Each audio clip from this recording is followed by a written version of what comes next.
2 million microscopic filters. That is roughly what your two kidneys started life with, and by the time you reach your 60s, a meaningful share of them may already be gone, replaced one by one with scar tissue that never filters anything again. Here is the part that should concern you. Your blood test will not tell you. Your creatinine can sit squarely in the normal range. Your doctor can glance at your annual labs, nod, and say everything looks fine, while the organs behind those numbers are aging faster than you are. That happens because of something called renal reserve, the kidney's habit of quietly covering for its own losses, and it is the reason kidney trouble is so often discovered late, at a stage when your options have already narrowed. Over the next 25 minutes, I'm going to show you the 3 places your kidneys reveal their real age long before your blood work does. One of those signs shows up at roughly 3 in the morning, and almost everyone blames the wrong organ for it. One shows up on your skin below your knees and gets treated with lotion for years while the real cause sits untouched. And one shows up on a machine many of you already own and are using incorrectly. I will also give you the exact conversation to have at your next appointment, including the one number most patients never ask for, and the trend that matters more than any single lab result you will ever receive. And before we finish, I will explain why some researchers believe the standard kidney test is only half the picture, and what they measure instead. Stay with me, because the whole point of this video is that these 3 signs tend to appear years early. Years in which, for many people, the trajectory can still be changed. Here is exactly what you are getting today. First, the 3 in the morning sign. Why waking repeatedly at night to urinate is so often blamed on the bladder or the prostate when, for many older adults, the story actually begins in the kidney and the simple 2-week log that helps your doctor tell the difference. Second, the skin sign. The specific pattern of dryness and itching, most often on the shins and the back, that the kidney literature connects to declining function, and why the lotion aisle cannot fix it. Third, the pressure sign. The slow, yearly creep in your blood pressure that can be both a cause and a consequence of kidney aging, and the home measurement routine that finally makes it visible. Fourth, the Bloodwork conversation. The letters eGFR, what that number actually means according to the National Kidney Foundation, and why the slope of that number across 5 years tells you more than today's value ever will. And fifth, the protection protocol. 5 specific habits and questions starting this week that help guard the filtering capacity you still have. Every one of those 5 gets delivered before this video ends. My name is Dr. Vitalis. On this channel, I take the medical research that matters most to people in their 50s, 60s, and beyond, and I translate it into plain language and specific steps. Everything in this episode draws on published research and on institutions like the National Institutes of Health and the National Kidney Foundation, and I will name each source out loud as we go. One quick thing before the first sign. If plain-spoken health information like this is useful to you, tap the like button and subscribe. It costs you nothing, and it helps this reach the people who need it most. Now, let me show you exactly how this problem hides. Frank is 67 years old. He lives in Dayton, Ohio, in the same brick ranch house he has owned since the late 90s. He is not a careless man about his health. He gets a physical every single year. He gets blood work every single year. And every single year for the better part of a decade, his creatinine came back at around 1.0, comfortably inside the normal range. and the summary letter from his doctor's office said the same 2 words: all normal.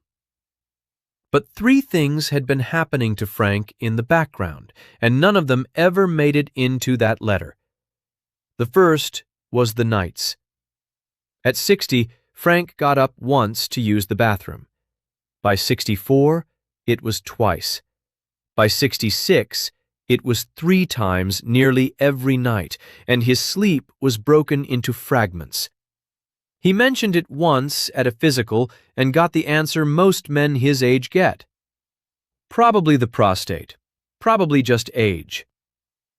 The second thing was his shins. Every winter, the skin over them got dry, tight, and itchy. And every winter, Frank bought a bigger bottle of lotion, blamed the furnace, and scratched through it. The third was quieter still. His blood pressure at those annual visits drifted from 118/76 in his late 50s to the low 130s in his mid-60s. Never dramatic, never flagged. Just a slow, patient climb, wave after wave, that nobody connected to anything. Then came the July that changed his file. Frank picked up a stomach bug at a family reunion. 2 days of vomiting, very little fluid staying down in the middle of a heat wave. At the same time, he was taking an over-the-counter anti-inflammatory painkiller several times a day for a strained back. On day 3, his daughter drove him to the emergency room because he was dizzy and confused. The blood test that had said all normal for 10 straight years now told a completely different story. His kidney numbers had collapsed. His estimated filtration rate, the eGFR, had fallen into the 30s. With fluids and time, Frank partially recovered. But his eGFR did not return to where the old letters said it should be. It settled at around 52, which, under the National Kidney Foundation's staging system, sits in stage 3 chronic kidney disease. And here is the sentence his nephrologist said that I want you to remember because it is the thesis of this entire video. Your kidneys did not fail last week. They had likely been declining for years. The stomach bug did not cause this. The stomach bug pulled back the curtain. I am telling you about Frank not because he is unusual. Frank is a composite of one of the most ordinary patterns in kidney medicine. Normal blood work, 3 ignored signals, 1 bad week, and a diagnosis that arrives years after the disease did. And the reason that pattern exists at all comes down to one beautiful, dangerous feature of how your kidneys are built. Here is the mechanism in plain English. According to the National Institutes of Health's Medline Plus resource, each of your kidneys contains a vast army of microscopic filtering units called nephrons, and those nephrons clean your blood around the clock, pulling out waste and extra water and turning it into urine. You were born with roughly 1 million of them in each kidney. Here is the critical part. You do not need all of them to produce a normal blood test. When nephrons die, the survivors pick up the slack. They enlarge, they filter harder. The workload gets redistributed, and the standard markers in your blood barely move. Nephrologists call this spare capacity renal functional reserve, and a 2020 review in a German intensive care medicine journal made exactly this point, that the traditional markers can look acceptable while the kidney's true remaining capacity is far smaller than anyone realizes. Your kidney is like a factory quietly closing production lines while the shipping dock still sends out full trucks. From the outside, from the blood work, output looks fine. Inside, the margin for error is vanishing. Now add aging itself. A 2022 study in the journal BMC Nephrology examined kidney tissue and found that fibrous collagen, essentially structural scar material, accumulates at the vascular pole of the glomerulus, the entry point of each filtering unit, and that this accumulation is associated with advanced age. In other words, aging alone stiffens and scars parts of the filtration architecture even before any disease gets named. So how does an organ that hides its own decline this well ever show its hand? Through function, not through blood. And the first function to slip is one of the most delicate things a kidney does, which is concentrating your urine. A 2012 review in the Journals of Gerontology explained that with normal aging, the kidney's ability to concentrate urine declines because the key transport proteins that pull water back into the body become less abundant and less responsive. Think about what that means overnight. A young kidney concentrates urine while you sleep, packing the waste into a small volume so you can rest for 7 hours undisturbed. An aging kidney that has lost concentrating power cannot compress the workload. It produces more dilute urine at higher volume all night long. And a review in the Journal of the American Geriatric Society, published back in the year 2000, traced exactly this chain, showing how age-related changes in urine formation lead to nocturnal polyuria, that is, excessive urine production at night, and to the nighttime waking that follows. Notice the date.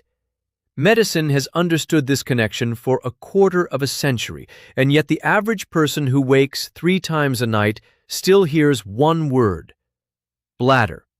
Or, for men, prostate. That is the mechanism. The kidney hides its aging from your blood test through reserve, while leaking evidence through your nights, your skin, and your blood pressure.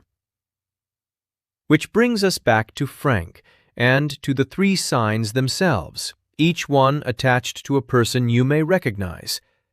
Sign number 1, the 3 in the morning sign. Walter is 71, retired from the Postal Service, living outside Tucson. For 4 years, Walter's nights looked like a bus schedule. Up at midnight, up at 2:40, up again near 5. His doctor examined his prostate, found it moderately enlarged, which is common at his age, and started treatment. The daytime stream improved. The nights did not change at all. 3 wakings became 3 wakings on medication. And this is the detail that matters, because the pattern tells the story. When the problem is truly the bladder or the prostate, the issue is usually storage or flow. Small amounts, urgency, difficulty. When the kidney's concentrating ability is the driver, the pattern is different. Large volumes at night, pale, dilute urine at 2 in the morning, when overnight urine should be the darkest, most concentrated urine of your day. Walter was not storing badly. Walter was producing oceans. His kidneys, in line with what that Journals of Gerontology review described, had lost the transport machinery to reclaim water overnight. Nobody had ever asked him the one question that separates the 2 stories, which is not how often do you go, but how much comes out when you do. For many older adults, waking repeatedly at night has more than one cause, and heart and hormone factors can contribute too, which is exactly why this belongs in front of a physician with a proper log, not a guess. I will give you that log in a few minutes. Sign number 2, the skin sign. Dorothy is 66, a retired school administrator in Grand Rapids. Her problem started as winter itch on her shins. Then it stopped being seasonal. The itching spread to her back, got worse in the evenings, and began costing her sleep. Over 3 years, she cycled through moisturizers, oatmeal baths, a humidifier, and 2 visits to a dermatologist for what looked like simple dry skin. Here is what almost nobody outside of nephrology knows. Severely dry skin and persistent itching are among the most common and most disabling symptoms associated with declining kidney function. A 2023 systematic review in the journal Curious confirmed that this dryness, called uremic xerosis, and the itching that travels with it are widespread problems in chronic kidney disease. And a 2021 review in a French nephrology journal described the mechanism, that as filtration falls, uremic toxins accumulate in the body and deposit in the skin itself, where they help drive a stubborn, often symmetric itch that no lotion can reach, because lotion treats the surface and the problem arrives from the bloodstream. Dorothy's itch was eventually the thing that prompted a closer look at her kidney numbers, and the closer look found a downward trend that 10 years of all normal letters had never mentioned. To be clear, most itchy skin in your 60s is just dry skin, but itching that is persistent, symmetric, worse at night, and completely unresponsive to good skin care has earned a blood and urine workup. Not a fourth brand of cream. Sign number 3, the pressure sign. Raymond is 63, an accountant in Savannah, same weight for 15 years, walks his dog twice a day. His blood pressure told a story in slow motion. 119 at 55, 125 at 58, 132 at 61, 138 at 63. Every single reading dismissed in the moment. Long day, bad traffic, white coat nerves. Here is why that slow creep deserves respect. According to the National Institutes of Health's Medline Plus resource, your kidneys are not passive victims of blood pressure. They help control it. And the same resource notes that high blood pressure is one of the most common causes of chronic kidney disease. Read those two facts together and you see the trap. It is a loop. Aging kidneys can contribute to rising pressure, and rising pressure damages the delicate filtering vessels, which weakens the kidneys further, which pushes the pressure higher. A slow, unexplained upward drift in someone whose weight and habits have not changed is exactly the kind of signal that loop produces. Raymond's drift eventually earned him a urine test and a hard look at his filtration trend. And his doctor now watches both numbers side by side, because in the kidney, pressure and filtration are two gauges on the same machine. 3 people, 3 signs, one organ writing its real age in 3 different alphabets. So what do you actually do? Here is exactly what I would want someone I love to do in this order, starting this week. Number 1, get your numbers and get the trend, not the verdict. Call your doctor's office or open your patient portal and pull every metabolic panel from the last 5 to 10 years. You are looking for one line, the eGFR, which stands for Estimated Glomerular Filtration Rate.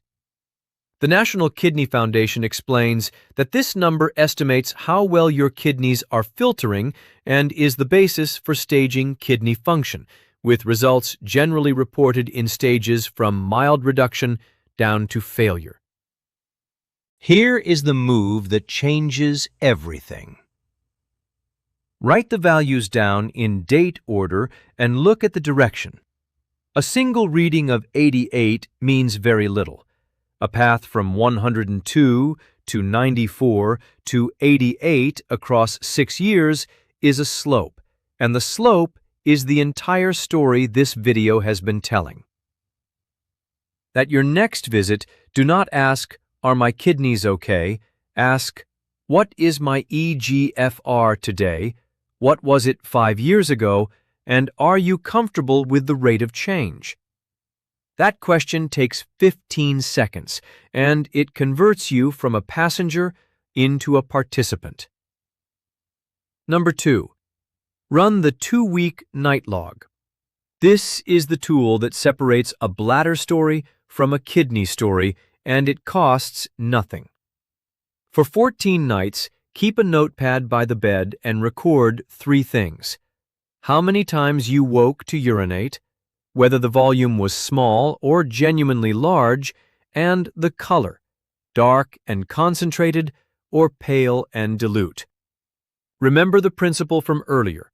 Overnight urine should generally be your most concentrated urine of the day. If you are waking 2, 3, 4 times and producing large amounts of pale urine at 3 in the morning, that pattern is worth showing to your doctor in writing, because it points away from a simple storage problem and toward the concentrating decline that the geriatrics literature has described for decades. Do not diagnose yourself from the notepad. Let the notepad upgrade the quality of the conversation. Number 3. Reclassify your skin complaint. If you have itching that has lasted more than a couple of months, shows up on both shins or across the back, worsens at night, and has already defeated a disciplined moisturizing routine, stop treating it as a cosmetic issue. At your next appointment, say this sentence: I have persistent itching that lotion does not touch, and I have read that this can be associated with kidney function. Could we check my kidney numbers and my urine? That is a reasonable, evidence-aligned request, not hypochondria. The systematic review I mentioned earlier exists precisely because this symptom is common, disabling, and routinely mislabeled for years. Number 4. Turn your blood pressure cuff into a trend instrument. If you own a home cuff, and I think most people over 55 should, use it properly. Same time each morning, seated, back supported, feet on the floor, arm at heart level. After 5 quiet minutes, no coffee beforehand. Take 2 readings a minute apart and record the average, 3 or 4 days a week for a month, and repeat that month twice a year. What you are building is the same thing you built in step 1, a slope, a drift from the 120s into the high 130s over a few years with no change in weight or habits is exactly the pattern worth bringing to your doctor with the kidney connection explicitly on the table. Because as the NIH resources make clear, pressure and kidney health rise and fall together. Number 5. Protect the reserve you still have. You cannot buy back scarred nephrons, so the strategy is to stop spending the survivors carelessly. 4 habits. First, respect hydration, especially in heat and during illness. Frank's collapse was not random. A dehydrated kidney is a kidney under strain with no margin left. Second, be genuinely careful with non-steroidal anti-inflammatory painkillers, things like ibuprofen and naproxen. They are useful drugs, but they can reduce blood flow through the kidney's filters, and taking them steadily, especially while dehydrated or ill, is a classic setup for trouble. Ask your doctor or pharmacist what is appropriate for you before making them a daily habit. Third, if you get seriously ill with vomiting or diarrhea, treat fluid replacement as a priority and ask early whether any of your regular medications should be paused during the illness. Many physicians maintain a short list of exactly that. And fourth, keep blood sugar and blood pressure in their target ranges, because according to the National Institute of Diabetes and Digestive and Kidney Diseases, chronic kidney disease in adults most often develops slowly over years, which is discouraging if you have been careless and encouraging if you start protecting the machinery today. Now, the part I promised at the very beginning, the reason some researchers say the standard test is only half the picture. Everything we have discussed measures your kidneys at rest, idling in the driveway. But there is a concept in nephrology that asks a sharper question, which is not how are the kidneys doing right now, but how much extra capacity do they have when stressed? That 2020 review in the German Intensive Care Medicine Journal described approaches designed to probe exactly this, including measuring renal functional reserve and a challenge called the furosemide stress test, in which the kidney's response to a diuretic reveals how much genuine working capacity remains behind the resting numbers. These are specialist tools, used mostly in hospital and research settings, and I am not telling you to walk in and demand one. I am telling you about them because the concept rewrites how you should read your own labs. A normal resting number with no reserve behind it is a full shipping dock in front of a half-closed factory. That is why the slope matters more than the snapshot, why Frank's stomach bug did so much damage, and why the 3 signs in this video deserve attention even when the letter from the lab says all normal. If you are already seeing a kidney specialist, asking whether reserve is relevant to your situation is a fair and informed question. If you are not, your job is simpler. Establish your baseline now, so that 5 years from now you have a trend instead of a guess. Let me bring this home. Your kidneys are the quietest organs you own. They can lose a large share of their filtering units and still hand your doctor a normal lab report because the surviving nephrons cover the losses right up until the margin runs out. But they leak the truth in 3 places.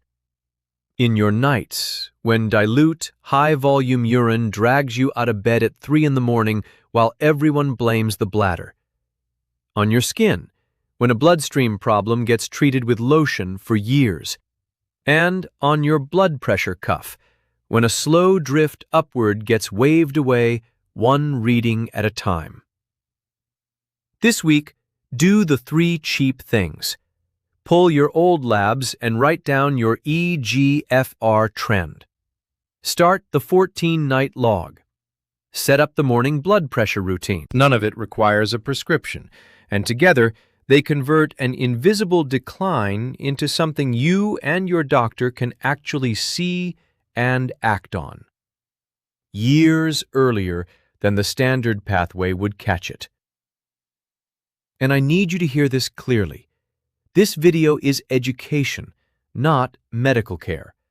Frank, Walter, Dorothy, and Raymond are composites built from common clinical patterns, not real patients. Nothing here diagnoses you, and nighttime urination, itching, and rising blood pressure all have multiple possible causes, some of them entirely unrelated to the kidneys. Take the logs, take the questions, and put them in front of your own physician, because your situation is specific. And this video, by its nature, is general. If this changed how you will read your next lab report, tap the like button and subscribe so the next episode reaches you, because on this channel, we do this every week, 1 hidden mechanism at a time. And if someone you love is up 3 times a night and has been told it is just age, send them this video today, because the earlier the trend is seen, the more there is to protect. I am Dr. Vitalis. Protect your prime years, and I will see you in the next one.